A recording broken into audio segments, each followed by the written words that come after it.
So we're going to start verse 72. No, first paragraph. Oh, finish the first paragraph. We're in the second one now. Okay.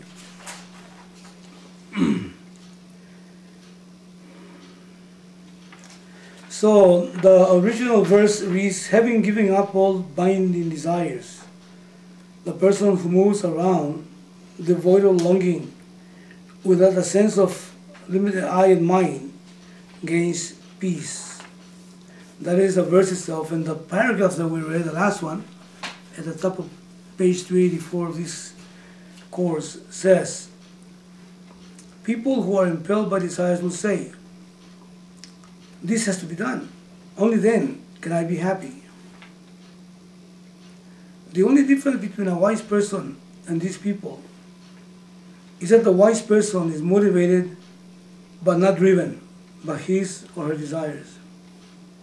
In spite of moving around and being active in the world, there is no appreciable inner change brought about in the person either by desire or by its outcome. So,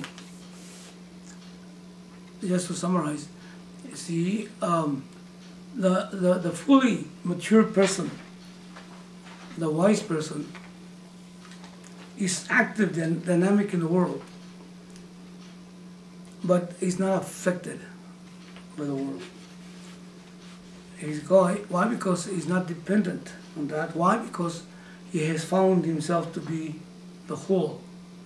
So there is no sense of lack in that person. While he or she who works in the world, without knowing the self.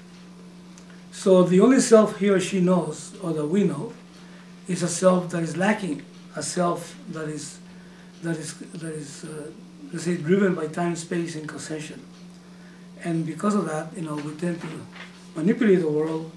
And it seems that the things that we don't desire is all we have.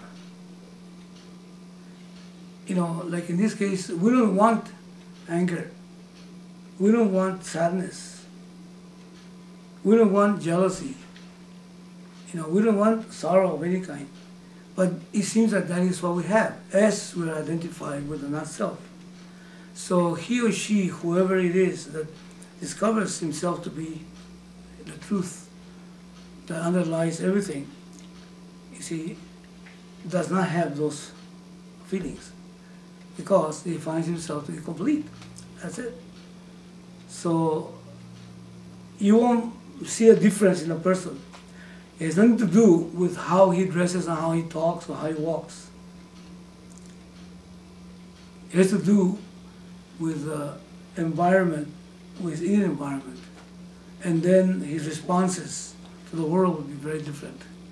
Very different. I'm talking about, when situations happen, the person will respond according to what is, not according to what he or she wishes he was. You see the idea?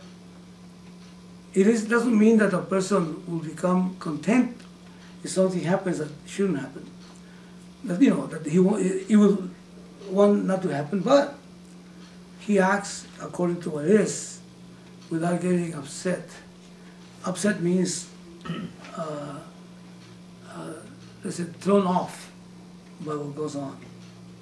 He says, okay, this is what it is. Now he acts upon it according to what it is. So if the person has a sense of want, and what happens or doesn't happen, let's say, confirm his sense of want, his wanting being, the person will react, in anger or whatever. And even though the action might be the same,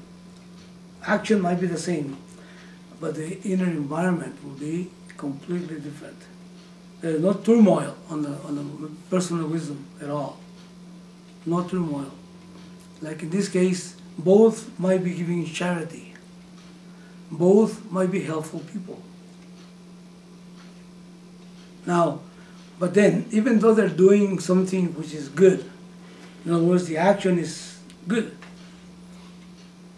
the ignorant person, the person that is no knowledge of the self, which is coming from emptiness, will do the act, but the inner atmosphere of that person will be completely different from the person that is coming from fullness.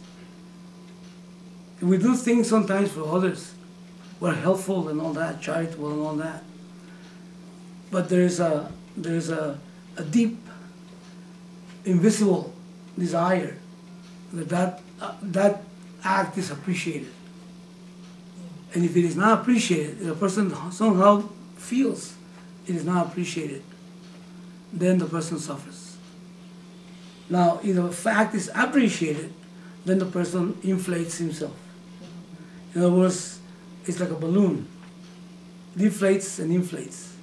Now, a person of wisdom, he who knows the self, will perform the same act because, that's what it's called to do, an act of charity.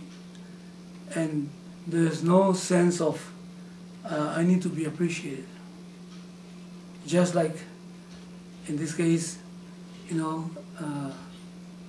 you love your cheek that hurts, and you don't expect the cheek to love you back. It's you.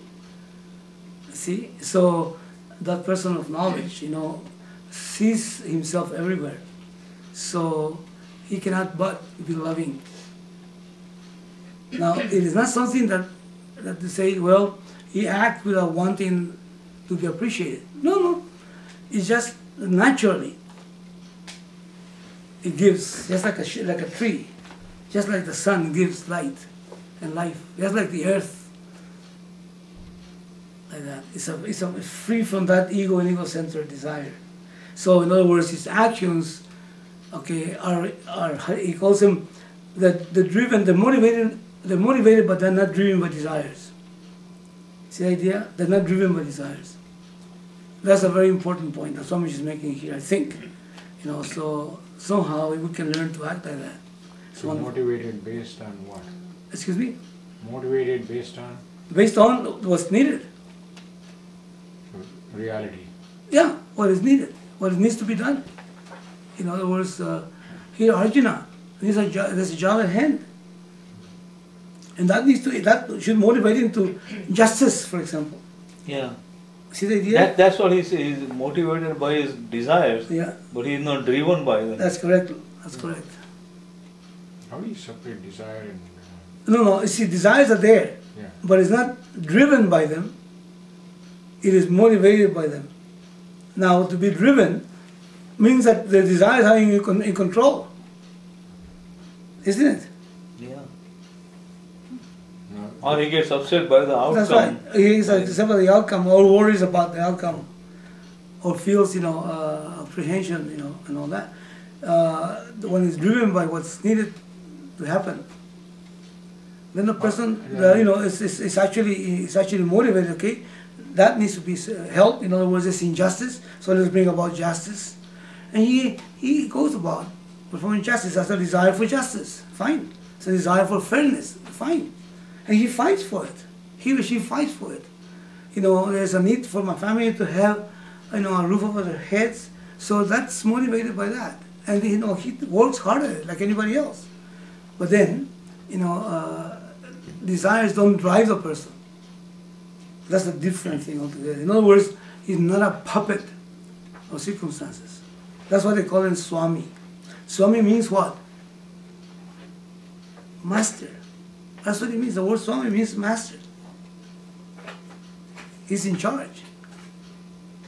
His mind, his wishes are not in charge. He's in charge. Like that. Okay? So anyway, that's what we left off last week, I think. We talked a little bit about it. Okay. Meena, you want to read the next part? Yeah. When the world enters into the Sthita Prajna, the person is Shanta. And when he or she enters into the world, engaging in the activities of the world, then also there is nothing but Shanti. This was said because of a doubt that can arise here. It is fine to say that the Sthita Prajna is full, and when the world enters into such a person, it merely resolves into his or her fullness. He or she just sits in one place in this fullness, and whatever world enters into the person, Shanti alone prevails. What about the wise person who is active? Activity does not change the person's wisdom. There is no change because there is no doership or enjoyership, no I notion in the person. Shanti alone remains. Okay, now let's get these words properly understood. Chitta prajna then means what? What does the word chitta prajna mean? What is the meaning of it? No yo-yo. Okay, it's a non-yo-yo, but what does the word in itself mean? Person is a steady, firm. A steady, firm what? Or what? Samachit tattva. No, let's translate the word. Stita means Established. established. Prajna means what? Right? Wisdom, That's why knowledge. knowledge. Yeah. Established in the knowledge. It's established in knowledge, in self-knowledge.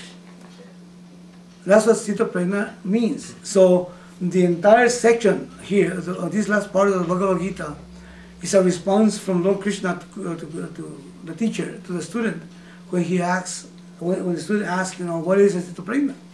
How does he talk? How does he walk? And the teacher, he is responding not necessarily of how he walks or how he talks. He is responding on how he deals with the world, how he meets the world, and how the world meets him and what happens to him. Okay, now, and then this creates something.